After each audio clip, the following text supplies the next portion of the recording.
बड़का जीजा, अरे ये सब काम धाम छोड़ी। अरे एगो हम बहुत बढ़िया खुशखबरी लेके आयल बानी।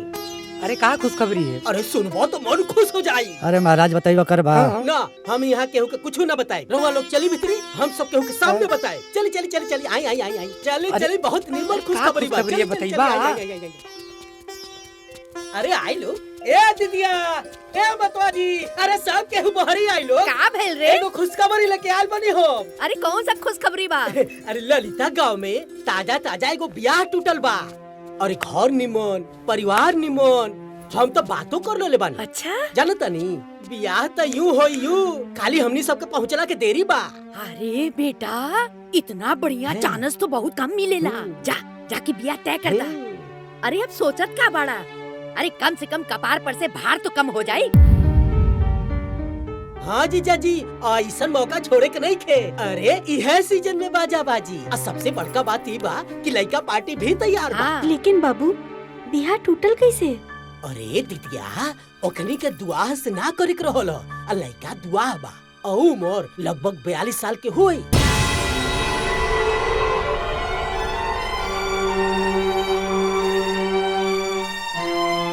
42 साल के दुआ से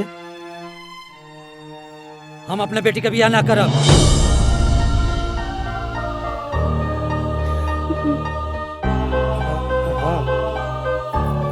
अरे तू पागल हो गए बाड़े? अरे इतना बढ़िया रिश्ता चल के खुद आवता, तू उम्र गिना ताड़े हैं?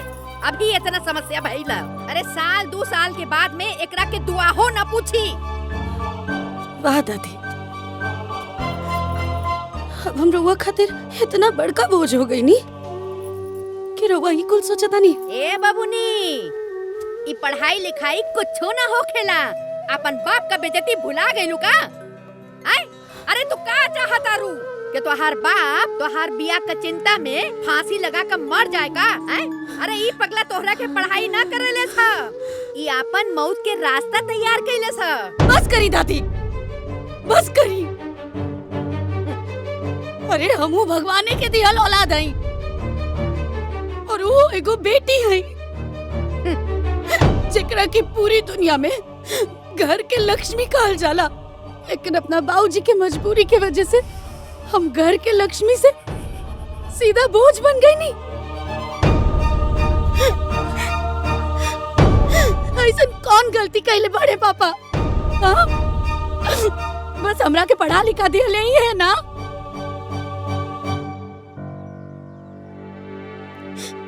ये बाकी उनके सजा मिल रहा बा ना, इस समाज से, घर से, रहुआ से।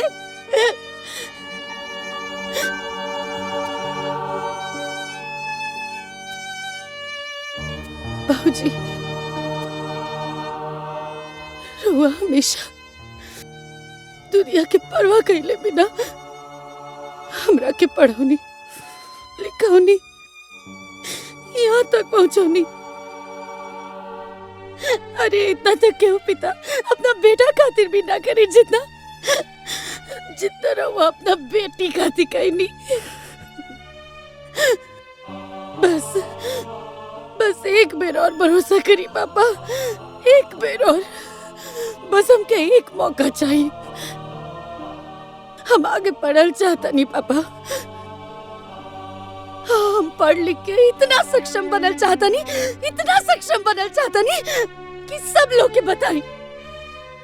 अगर हमारे बाबूजी बचपन से लेके आज ले हमारे दहेज इकट्ठा कैला के बजाय हमरा के शिक्षित बनौले तो वो बहुत सही कैले। हम इतना काबिल बनल चाहता नहीं बाबूजी कि हमारे बाबूजी के दूल्हा खोजे खातिर दूसरे लोग के पास जाने की जरूरत ना पड़े। दुनिया भर के लोग रिश्ता लेके हमारे बाबूजी के द्वार पर आए। बस इतना ही सक्षम बने के बाप के।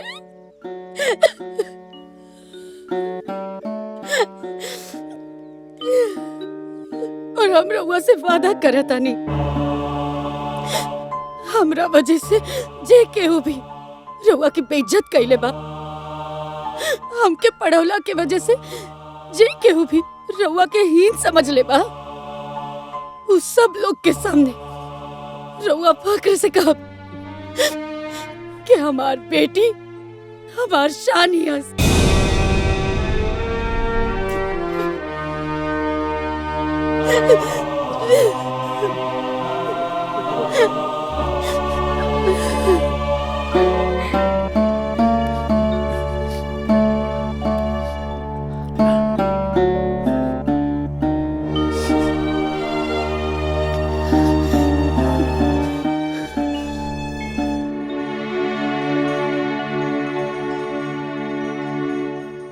बताई अम्मा जी कतना बढ़िया रिश्ता आइल रहल।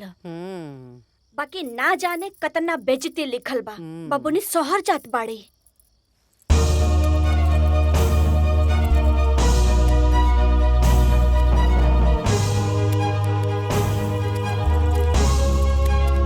ला दीदी।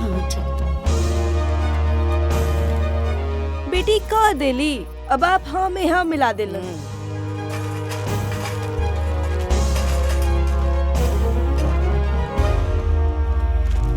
एको बेर रउआ से ना पूछाइल ह।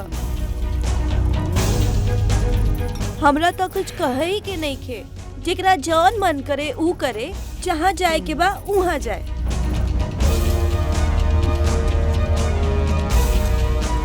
अब भगवान जाने का हुई।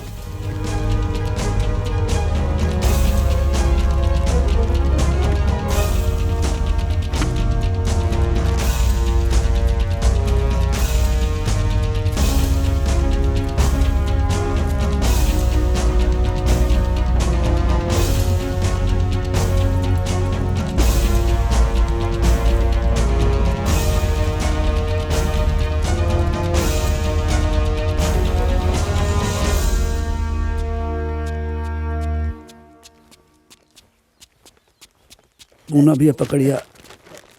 बिटिया देखा, अच्छे से पढ़ाई लिखाई करिया और अपन ध्यान रखिया। हाँ माई तू भी ना खाना पीना अच्छे से कहिया। ठीक और बिटिया अपन ख्याल रखिया। प्रणाम चाची। अपन ध्यान रखिए माई।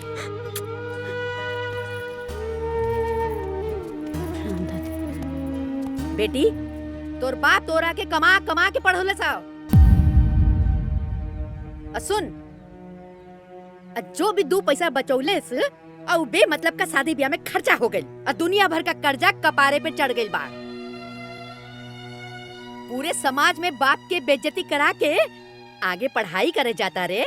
अरे ऐसा ना हो कि तुम्हारी पढ़ाई के चक्कर में हमार बेटा के कफन भी नसीब ना होके।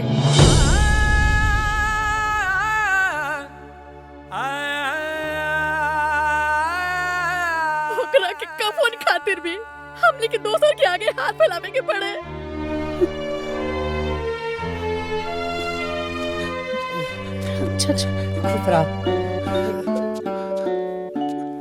दीदी भले ही बेर तू बढ़िया मत बनैया।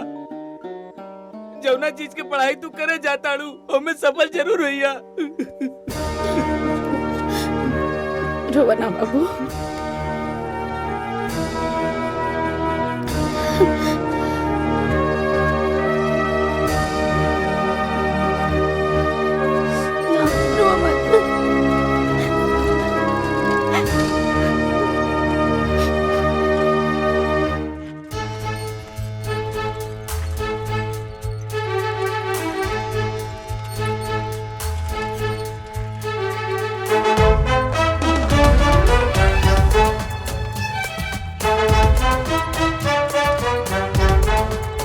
भैया आजकल अलगा सिस्टम निकल गई बा। ये देखो मार्कशीट और सर्टिफिकेट दिखा के भी आता है कल जाता।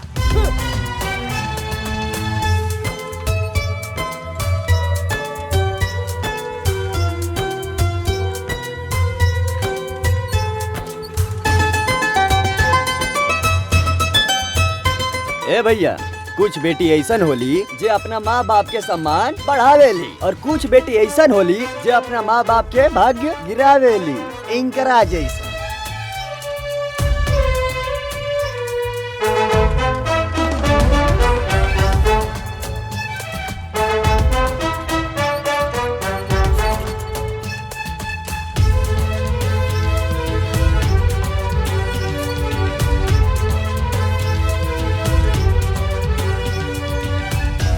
ये लखनऊ चलिए, लखनऊ चलिए, लखनऊ लखनऊ चल के बा।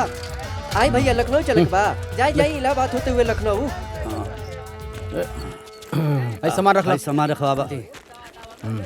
ऐसा सामान रखा। हाँ हाथी चली चली लखनऊ चली, लखनऊ जाई। हाइयो रखा। हाँ भैया। हाई पकड़ा। हाँ हाँ हाँ गोपाल ध्यान रखिए अपन। हाँ हाँ बिटिया वो का कहल जाला की हाँ हैप्पी जर्नी। खूब मन लगा पढ़िया ना। जा बेटा।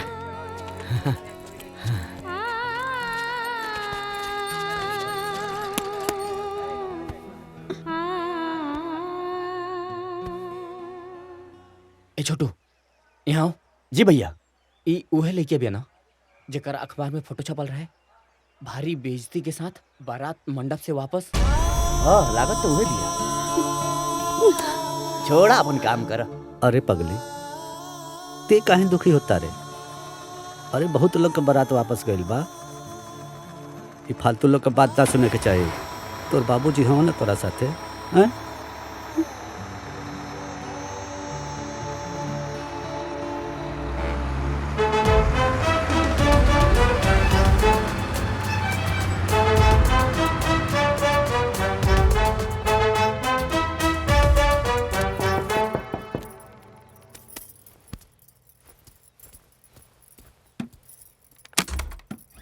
अरे विद्या आवा।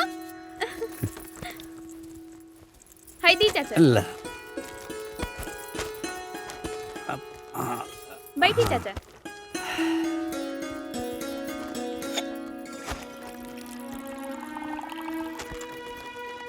ली चाचा जी। दा बेटा।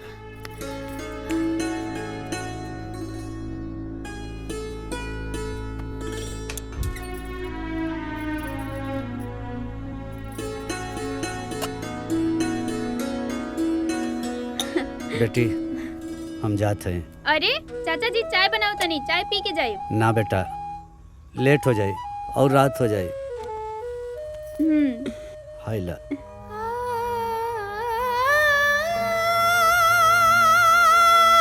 भाऊजी रउआ हमार चिंता मत करो। अरे चिंता तो बेटी के कई जाला। तू तो हमार बेटा हुए। बेटी हमके दुनिया का परवाह न तब रहे ना अब है। हमके सिर्फ तोरा पे भरोसा है। ते छोट मोट काम करबे ना सब भुला जाए। तो के ऐसन काम करे के है, ऐसन काम करे के है कि मिसाल बन जाए। काहे कि तोरा साथे करोड़ों बेटियन का भाग जुड़ल बा। जौन बाप हमने नियन गरीब हुई, तोरा साथे करोड़ों बाप का इज्जत जुड़ल बा।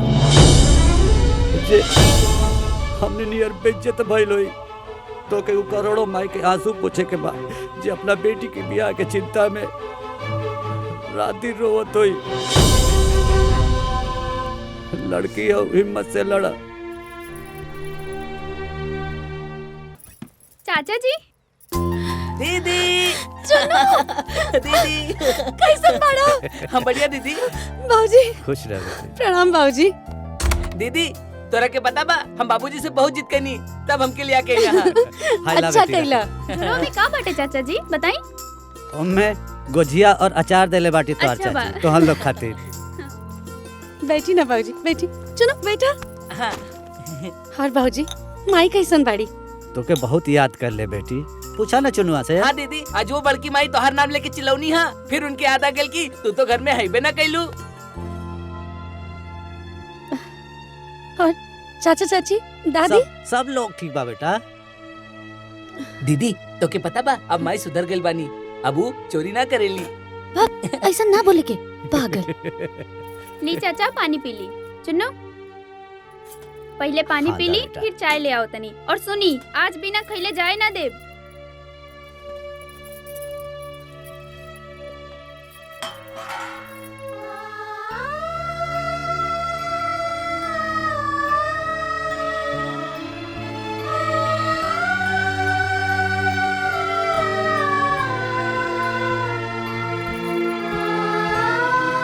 भाऊजी रउआ कैसन बानी? देख देख हम तो एकदम फिट बानी।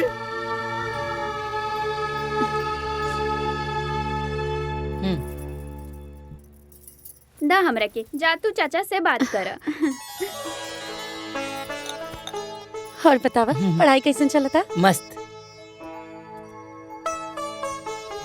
अपन ख्याल रखिए हम बाबूजी। जाता नहीं, जल्दी आई बेटा, अपन तो ख्याल रखिए। जी ठीक आइला। है बाबूजी, एकर जरूरत नहीं खे। अरे बेटा पकड़ा तो सही है के।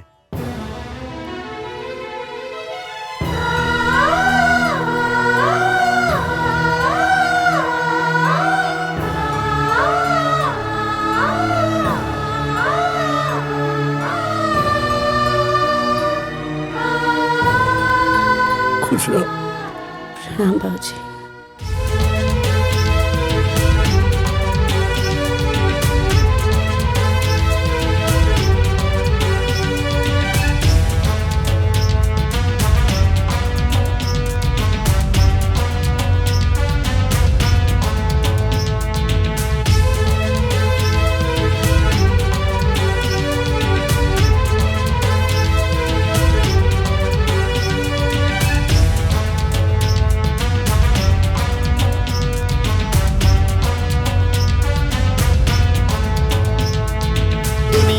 सगरो कामयाबी खाली तोहरे हाथ में बा। माई बाप के आशीर्वाद त हरदम तोहरे साथ में बा। हर संकट से लड़त चला तू, रुका न कबहू बढ़त चला तू। तनिको देर लगवले बिन मंजिल के रहिया धारा। तू लड़की हाउ लड़ा आगे बढ़ा, तू लड़की हाउ लड़ा आगे बढ़ा।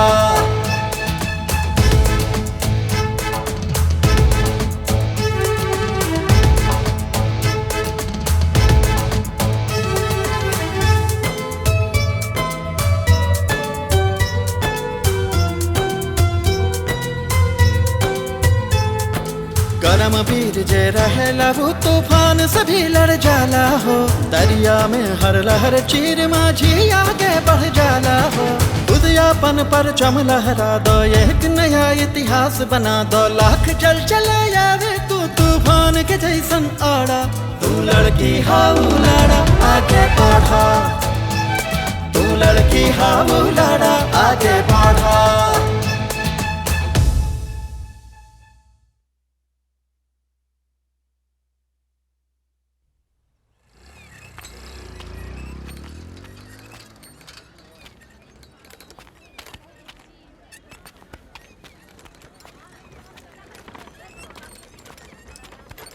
हाँ सर, हम यहाँ पे पहुँच गए हैं। अभी थोड़ी देर में वो आने वाली हैं।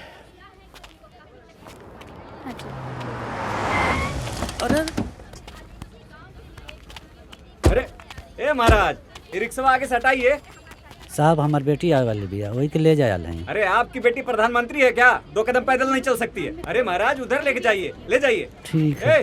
गाड़ी यहाँ साइड में लगाओ। सुनो, कैमरा इधर पैन करके रखना, जो भी फुटेज मिलेगा यहीं से मिलेगा।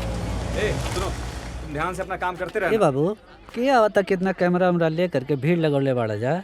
अरे चाचा, एगो लड़की ये कोनो गांव के हिया, जौन बहुत बड़का परीक्षा IAS टॉप कैले बिया। अच्छा, हमरो बेटी आवत है, वो शहर में पढ़े ले। अरे महाराज, पढ़े खातिर त दुनिया भर के बेटी पढ़त रही सन, लेकिन ई लड़की के तो बातें अलग बा। अब दिमाग मत खराब कर, हमनी के वही के कवर करे आइल बनी सन। चाचा तू जाए अपन काम कर, बस आवे के टाइम आ गइल बा।